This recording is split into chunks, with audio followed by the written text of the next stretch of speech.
If you comment on the video of a small creator like me, we will see it, we will reply to it, and we will most likely follow the suggestion that you're giving us, whatever it is. Hi, I'm Becky Brune, and I make videos about quilting and quilting adjacent topics. I am continuing to work on my Heroines of Jane Austen fabric book. In parts 1 and 2, I asked for suggestions of secondary Jane Austen characters who could be considered honorary heroines, who I could also add to the book. Thank you to my one viewer who suggested Charlotte Lucas from Pride and Prejudice.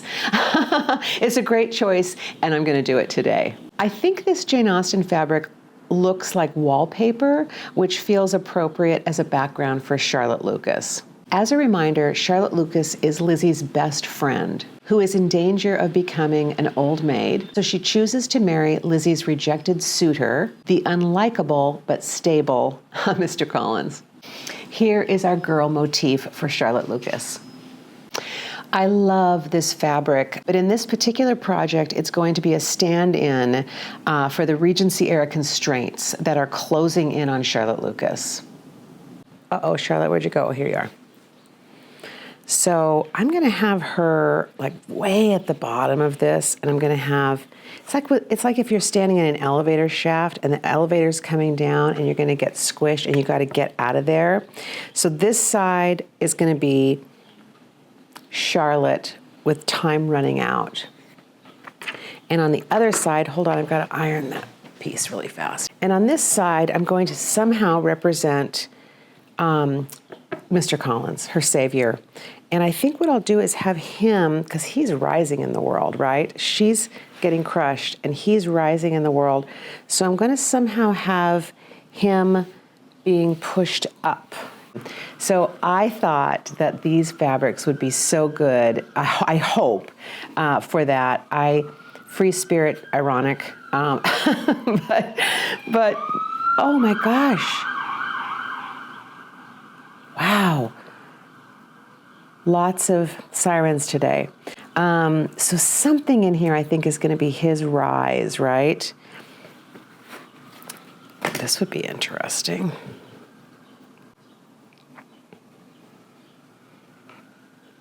Yeah. This is being squeezed down. This is being stretched up. I looked up last night to see what the, what is the silhouette, let's say, of the vicar. Is he a vicar? They just call him Mr. Collins. Anyway, what does his silhouette look like? And I think I'm going to just do a little silhouette, more sirens. So I'm going to put him up here and as a little silhouette, and that might be it. I am going to for sure put her name in here, probably with the beads, the name beads. Thank goodness I found those. Yeah, so I'm going to do that. Be right back. Here's Mr. Collins. I kind of love him. Oh my gosh. So he's going to be standing on top of the world. Let me see here. I might cut this. I don't want him to be on a pedestal at all. I want him to be, ooh, now I'm not sure. I had drawn him on this side and I really liked the drawing. And so I was going to leave that and do it on that side. But then when I look at it on this side, ooh, I think I might have to do that. Am I enjoying making Mr. Collins more than making Charlotte Lucas?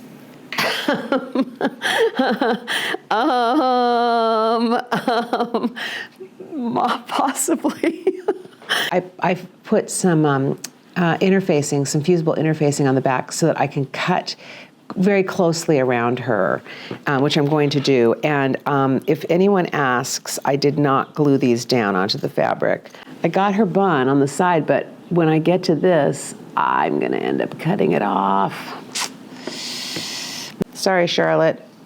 I mean, honey, this is like the least of your worries. How close is Charlotte to getting smashed by the elevator? I think pretty close. So here is the spread for Charlotte Lucas. I think it's funny that I always say the name Charlotte Lucas both first and last names together. It's like, I don't think I've ever just said Charlotte. So I did feel the need to put both Charlotte and Lucas in beads on her spread. I really enjoyed putting this one together. It's not elaborate. The color scheme is simple, the composition is simple, but it's a simple story, and one that was probably played out many, many times during Jane Austen's era. In her life, Jane Austen was a burden to her brothers. She relied on them for survival, and Charlotte Lucas didn't want that. So she made a pragmatic decision to be the wife of Mr. Collins. I am eager to get to the bookbinding phase of this project, but I have 2 more spreads to create for 2 more honorary heroines. And when I get there, you'll see why I needed those extra 2 heroines to make the book work structurally. So I asked AI to give me possibilities. AI defined an alternate or secondary heroine as having moral agency, growth, and narrative weight, which makes sense to me. Harriet Smith from Emma chose her to be sort of her, I would say, inappropriate protege. AI says Harriet has a classic heroine arc nested inside Emma's story. That works. Lady Russell from Persuasion, she's the one who persuaded Anne Elliot not to marry Captain Wentworth. AI says she's a woman who has already lived her heroine years. Ouch. Mary Crawford. She was the materialistic seductress in Mansfield Park. Fanny Price's absolute opposite. AI says substantial psychological depth, complex motives, powerful personal charm. A potential heroine of a different moral universe. I mean, I'm pretty much sold on Mary Crawford, to be honest. Marianne Dashwood from Sense and Sensibility. I mean, I thought of her as a heroine already, a co-heroine with her sister Eleanor, so she's already included. And this is an interesting one. Margaret Dashwood, the youngest sister of the Dashwoods from Sense and Sensibility. AI says, an emergent future heroine sketched at the margins of the main plot. Go, Margaret. So, Mary Crawford and Harriet, they'll be in the next video. Thanks for being here. See you next time. Bye. Jane, I'm so sorry.